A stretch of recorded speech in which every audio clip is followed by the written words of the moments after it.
సిబిసిఎన్సి భూములకు సంబంధించి కోర్టులో స్టేటస్గా ఉన్నా సరే మాజీ ఎంపీ ఎంవివి సత్యనారాయణ దీన్ని తిరిగి మళ్ళీ నిర్మాణాలు కొనసాగిస్తున్నారంటూ కూడా ఇది ఏదైతే సిబిసిఎన్సి సంబంధించిన ఈ సంస్థకు సంబంధించిన మత పెద్దలంతా కూడా ఈరోజు ఇక్కడికి వచ్చారు.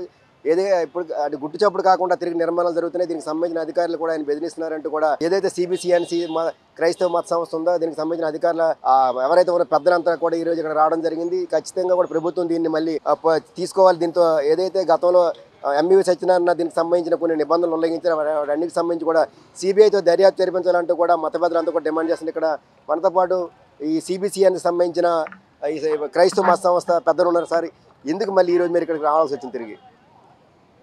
మరి గత కాలంలో వైసీపీ ప్రభుత్వంలో కబ్జా చేయబడిన ఈ ఆస్తి కూటమి ప్రభుత్వం వచ్చిన తర్వాత స్టాప్ ఆర్డర్ ద్వారా ఆగడం జరిగింది. మళ్ళీ ఈ మధ్యకాలంలో అది వేరే వ్యక్తులకి వెళ్తున్నారు అన్నట్టుగా వింటున్నాము. ఇది క్రైస్తవుల ఆస్తి, దీని మీద టైటిల్ రైట్ ఎవరికి లేదు, కేవలం సిబిసిఎన్సికే ఉంది. సుప్రీంకోర్టు, హైకోర్టు కూడా స్టేటస్ కో ఆర్డర్స్ ఇచ్చేయి. జిల్లా కోర్టు ఫైనల్ జడ్జిమెంట్లో ఎవరో కరెక్ట్ కాదు, కలెక్టర్ గారి పొజిషన్లో తీసుకోమన్నారు. ఆ స్టేటస్ కోలో ఉన్న రత్నాకర్ రెడ్డి గారు without any title development agreement చేసుకొని ఇక్కడ బిల్డింగ్లు కట్టడానికి వచ్చారు. దాని మీద సిబిసిఎన్సి పేరుని కొంత స్థలము గవర్నమెంట్కి రోడ్డుకి ఇచ్చేయమని చెప్పి 63 కోట్లు టీడీఆర్ తీసుకున్నారు. విచిత్రం ఏంటంటే గత కాలంలోనే గవర్నమెంట్ జీవో ఇచ్చినప్పుడే ఆ యొక్క స్థలాన్ని మినహాయించి వాళ్ళకి ఇవ్వడం జరిగింది. మినహాయించిన స్థలం మీద ఎలాగా టీడీఆర్స్ ఇచ్చారో దీని మీద సరైన విచారణ జరగాలి. ఇందులో 1500 చదరపు గజాల స్థలము మాది, సిబిసిఎన్సిది, మిగతాది ఎక్సెస్ ల్యాండ్ అన్నారు. మా 1500 చదరపు గజాల స్థలం కూడా కబ్జా చేశారు. ఏపీసీసీ ఆంధ్రప్రదేశ్ క్రిస్టియన్ కౌన్సిల్కి 7700 చదరపు గజాలు ఇచ్చింది, కబ్జా చేశారు. ఇక్కడున్న సమస్తాన్ని 3300 చదరపు గజాలు సోషల్ వెల్ఫేర్కి ఇచ్చింది కూడా ముందుగా తీసుకొని మళ్ళీ తర్వాత డిమార్క్ చేశారు. ఇప్పుడున్న స్థలంలో గత కాలంలో సుబ్బారెడ్డి గారు అన్న ఆయన డెవలప్మెంట్కి తీసుకున్నారు, అతను వెళ్ళిపోయారు. తర్వాత ఇగుడు ఎంవివి సత్యనారాయణ గారు వచ్చారు, అతను వెళ్ళిపోయారు. కొత్తగా ఎవరో వస్తున్నారు అన్నట్టుగా మాటలు వినడం వల్ల ఈరోజు ఈ ప్రదేశంలో ఏం జరుగుతుందో అని చూద్దాం వచ్చాము. కూటమి ప్రభుత్వం పవన్ కళ్యాణ్ గారు ఇచ్చిన మాటను బట్టి ఇది మా సంస్థకు చెందేటట్టుగా సరైన చర్య తీసుకోవాలని మేము కోరుకుంటున్నాం. సరే సార్, ఇప్పుడు మళ్ళీ దీనికి సంబంధించి ఎటువంటి చర్యలు మళ్ళీ ఏదైనా ప్రభుత్వం తెలియాలనుకుంటే అది కోర్టు గట్టు వెళ్ళాలనుకుంటే ఆల్రెడీ స్టేటస్ ఉందట కదా దీనికి? ఇప్పుడు కోర్టుకు వెళ్తే అది అడ్వాంటేజ్గా తీసుకొని లేట్ అవుతుంది. మన భారతదేశంలో ఇలాంటి విషయాల్లో మటుకు ప్రభుత్వమే ఇమీడియట్గా ఇంటర్ఫేర్ అయ్యి ఎగ్జిక్యూటివ్ ఇంటర్వ్యూ అయితేనే బాగా జరుగుతుంది.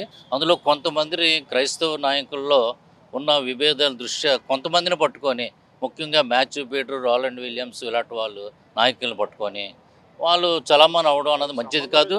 సంబంధం లేని వ్యక్తులు దయచేసి ఇది అర్థం చేసుకొని న్యాయంగా ఇక్కడ, ఎందుకంటే క్రైస్తవులకు ఏదైనా భూమి ఇవ్వాలంటేనే ప్రభుత్వం కూడా చాలా టైట్గా ఉంది. ఎందుకంటే భూమి వాల్యూలు ఇప్పుడు పెరిగిపోయి, ఒకప్పుడు మేల్కోలేదు మా పూర్వీకులు.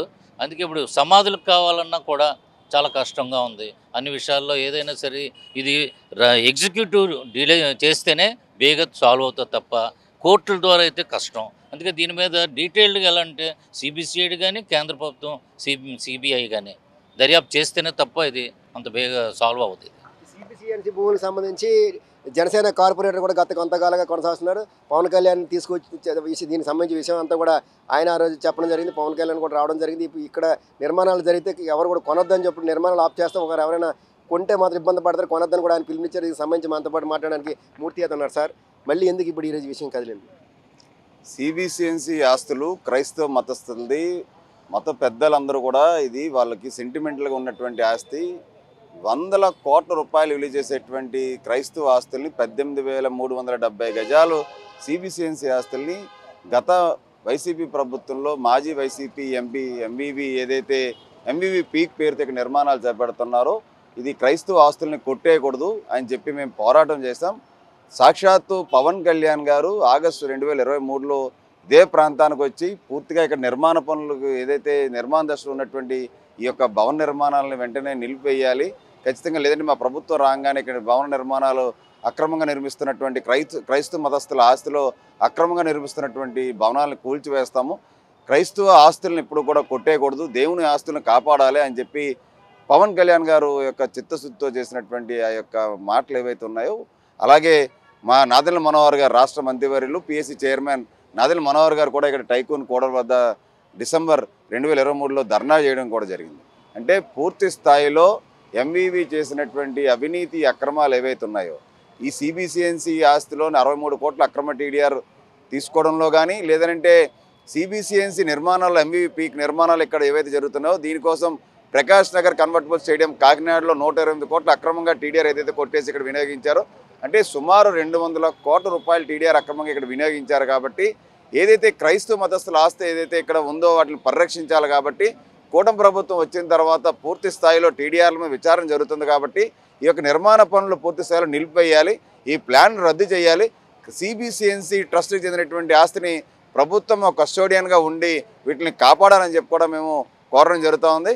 ఖచ్చితంగా దీనిపైన పూర్తి స్థాయిలో ఎంవీవీ చేస్తున్నటువంటి అవినీతి అక్రమాలు సిబిసిఎన్సి పేరుతో ఇక్కడ జరుగుతున్న ఎంవీవీ పీక్ పేరుతో జరుగుతున్న నిర్మాణాలు ఏవైతే ఉన్నాయో దీనిపైన ఒక సిబిఐ విచారణ జరిపిస్తే టీడీఆర్లో ఏ విధంగా అక్రమాలు జరిగినాయి, మాస్టర్ ప్లాన్ రోడ్డుని ఇప్పుడు ఏదైతే 45 మీటర్లు ఉన్నది 30 మీటర్లు కుదించమని చెప్పి మేము కోరడం కూడా జరిగింది అబ్జెక్షన్స్లో.